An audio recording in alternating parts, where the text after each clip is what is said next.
Walking into JeffHOPE and medical school, I didn't know much about individuals experiencing homelessness, and now when you say homeless, I don't think of any person.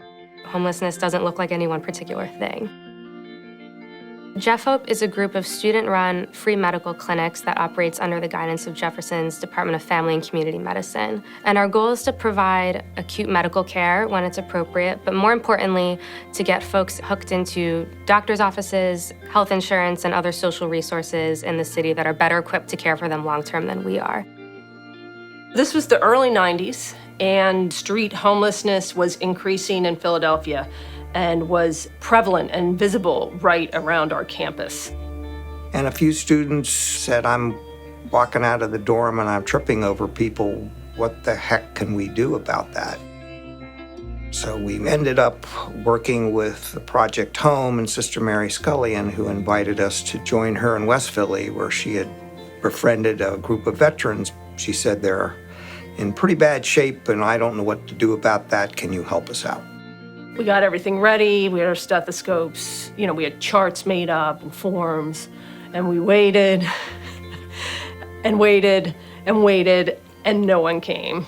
It was the first of many ongoing lessons in humility for JeffHOPE. The biggest challenge was gaining the trust of the men that we were visiting. Dr. Plum said, we're gonna sit down with these guys. We're gonna play cards, checkers, introduce ourselves. You're on their turf. You're listening to their stories. And you become much more aware of the challenges that people are facing in their daily lives. I know the names of all those guys. They're burned into my brain because they were my first patients. The students developed rapport with folks that you can't develop in the confines of an examining room. The ability to develop a relationship, just a relationship, to me, that's like why I do family medicine. The vast majority of our students, with no requirement from the dean's office, choose to spend time at JeffHOPE. If you want to really learn a lot from the community and from the individuals staying at these shelters, and again, it's a very delicate learning experience, but there is so much that they can teach you about themselves, about yourself, about Philadelphia, about the healthcare system, about the social and medical issues surrounding homelessness and surrounding poverty in this city.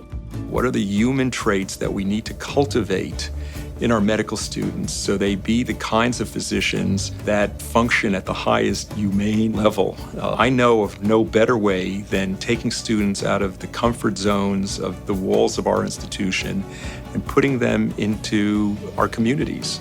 People struggling with these issues in the community are the greatest teachers. It's very, very different in the neighborhoods and the shelters and the streets than it is at 10th and Walnut. The Philadelphia healthcare landscape looks a lot different now than it did in the early 90s, when JeffHOPE first got started.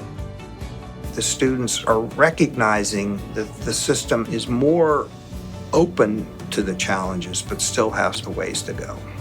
If you were in a community that you weren't from, you may think you were doing a better job than you really were. For me, being from Philly, and going out to learn about service and try to offer service to people in Philadelphia, it forces you to confront the inequalities and the realities of what people are facing and the limits to your own power to make change. We all could be more proactive than we are now, and trying to figure that out, who to partner with, where to use our leverage with legislators, policymakers, in making change. Over the last 20 or 30 years, there's been an incredible commoditization of medicine. What we have is assembly line medicine, and we really need an antidote to that. In this country, we still don't recognize health as a human right. So anything we can do to help the students learn a little bit about access to care and how basic that is a critical lesson that seems to be overlooked.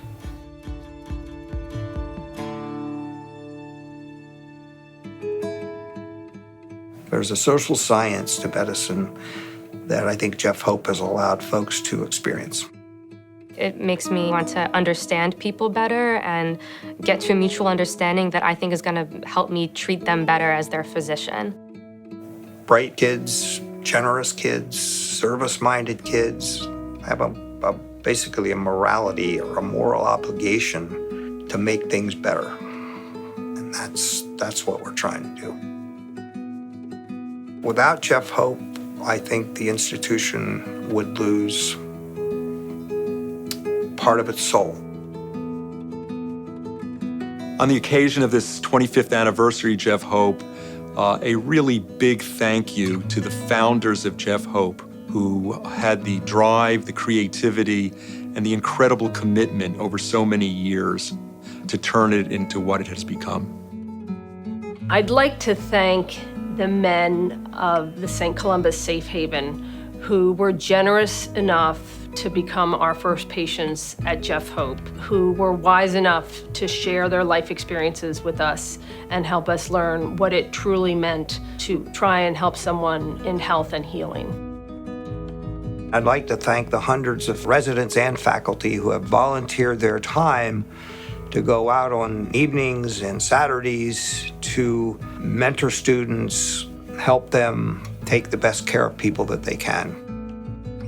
There's people out there who are so grateful for the work Jeff Hope does in so many ways, and that's because there are students and residents and physicians and administrators who are all in this together, and we need everyone. We need all of those pieces for Jeff Hope to keep being what it's been for 25 years and to grow even further in the next 25 years.